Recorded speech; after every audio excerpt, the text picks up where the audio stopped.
David Monreal Ávila, del Grupo Parlamentario del Partido del Trabajo, para presentar un proyecto de decreto por el que se reforman diversas disposiciones de la Ley de Hidrocarburos.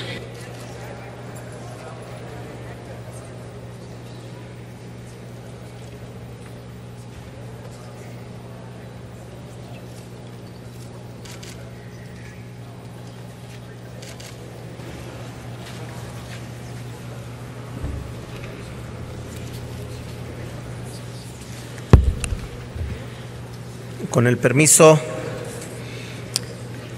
las últimas 3 décadas se han caracterizado por la apertura a la inversión privada en muchas actividades que anteriormente eran reguladas por el Estado. El problema de esta apertura ha sido que no se han creado las mínimas condiciones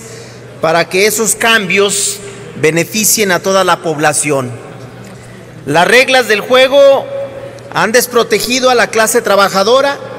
y a la mayoría de los mexicanos. Como ejemplo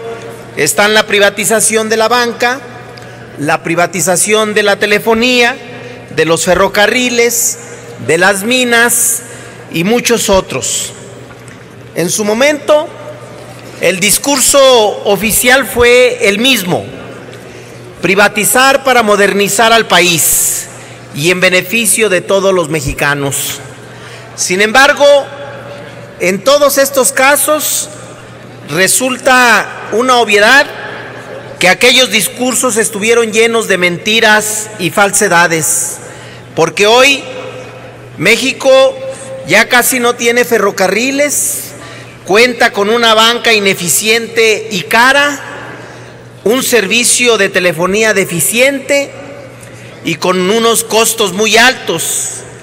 y unas minas que reportan ganancias solo para los dueños de las empresas.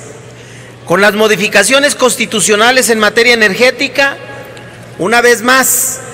se abrió el paso para que empresas privadas participen en el redituable negocio de la exploración y extracción de energéticos que por más de 8 décadas había estado bajo el control del Estado mexicano. De antemano, se sabía que las leyes secundarias no se contendrían para alcanzar el saqueo de la riqueza natural de México y con ello desmantelar la industria energética y petrolera, sustento de nuestra economía nacional. La reforma energética, además de establecer las bases para la entrega a los particulares la riqueza de hidrocarburos, ha sentado en la Constitución y en la ley la posibilidad de arrebatar la propiedad a ejidatarios y comuneros y en general a toda la población que posea un terreno en el que exista algún energético o bien se encuentre en el desafortunado camino para conectar ductos de petróleo o gas y sea de utilidad pública. Las empresas privadas pueden hacer uso y disfruto del predio, aún en contra de la voluntad del propietario. Diversas disposiciones de la Ley de Hidrocarburos autorizan tanto a la Secretaría de Energía, a la Comisión Nacional de Hidrocarburos y empresas privadas nacionales y extranjeras a la ocupación temporal, la contratación de servidumbres o bien a la compraventa de terrenos, estableciendo mecanismos para obligar a los propietarios de dichos terrenos a ceder las pretensiones de las empresas energéticas, con la justificación de que hay que incrementar ingresos y garantizar la seguridad energética. Los mexicanos tendrán que ceder sus terrenos a las empresas extranjeras para la exploración y explotación de hidrocarburos ante el supuesto de que existiera el energético en esa superficie. Sin embargo, la incredulidad ante la ley no es casual. Existen numerosos casos que confirman lo anterior, ya que después de las expropiaciones de terrenos no existe contraprestación para los dueños de las tierras. Como ejemplo, puedo decirles respecto de los ejidatarios de los terrenos del actual Aeropuerto Internacional de la Ciudad de México, el Benito Juárez, hasta el año 2002 aún no se les finiquitaba el pago de sus tierras, a pesar de haber transcurrido más de 50 años de que les fueron arrebatadas. Incluso señalan que los terrenos en los que se realizó la última ampliación del aeropuerto entre el 99 y el 2000 también era propiedad ejidal, por los que también nunca se hizo el pago y que suman a los que hoy son utilizados para el área de aduanas y el espacio que ocupa el aeropuerto y servicios auxiliares, dejándolos en el abandono y a su suerte, sin recibir la totalidad de dinero por sus tierras. Otro ejemplo del incumplimiento del pago por expropiación ocurrió en Mérida, entre habitantes del ejido 5 colonias, quienes desde el año 1994 y hasta julio del 2014 no habían recibido el pago por el arrebato de sus tierras por parte del gobierno para la construcción del Aeropuerto Internacional Manuel Crescencio Rejón,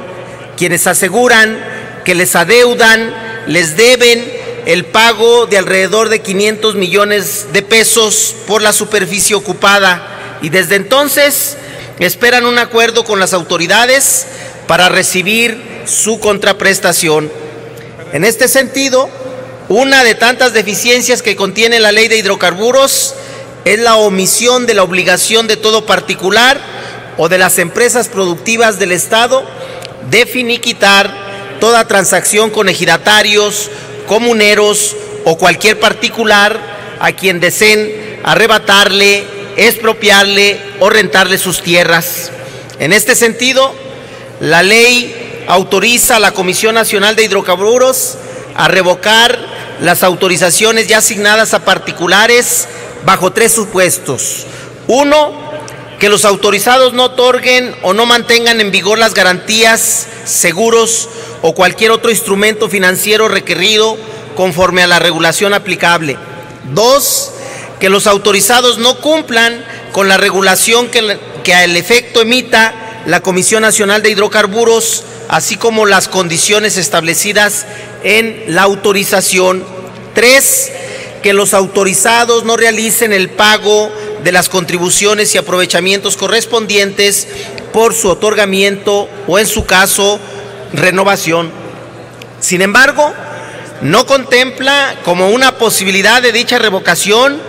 pudiera ser a partir del incumplimiento del pago de las contraprestaciones a favor de quienes ceden sus tierras para llevar a cabo actividades de exploración de los recursos energéticos. Esto deja en total estado de vulnerabilidad a todo propietario de tierras, ya que con los antecedentes que existen en temas de expropiación y la falta de pagos de dichas tierras, es de esperarse que lo mismo siga ocurriendo con las nuevas figuras creadas en la Constitución sobre pretexto de las necesidades energéticas del país. Por otro lado, en el artículo 47 de la misma ley se señalan una serie de obligaciones para los asignatarios y contratistas, pero no contempla ninguna a favor de los propietarios de las tierras que serán utilizadas para la exploración, explotación o servidumbre de hidrocarburos. Únicamente se enfatiza la obligación para con la autoridad, dejando fuera a todo ciudadano que no reciba las contraprestaciones pactadas por el uso, goce o disfrute de sus tierras. En este sentido, el objeto de la presente iniciativa es modificar el artículo 40, el 47 y 101 de la Ley de Hidrocarburos con el fin de establecer como una obligación y un requisito para hacer uso, goce o disfrute de las tierras el haber cumplido en su totalidad el pago en efectivo de las tierras a explorar y así brindar certeza jurídica a los propietarios de los predios de que sus propiedades les serán liquidadas al momento y no tendrán que esperar décadas para que reciban la contraprestación pactada con las empresas del sector energético. Es por ello que con la modificación del artículo 40 se pretende establecer como una facultad de la Comisión Nacional de Hidrocarburos revocar las autorizaciones por el hecho de que los asignatarios o contratistas no cumplan con el pago de la contraprestación a los propietarios o titulares de los terrenos, así como a ejidatarios o comunitarios que hayan sido pactados. Por su parte, con la modificación de la fracción 13ª del artículo 47, se pretende establecer como una obligación de asignatarios y contratistas el cubrir en su totalidad,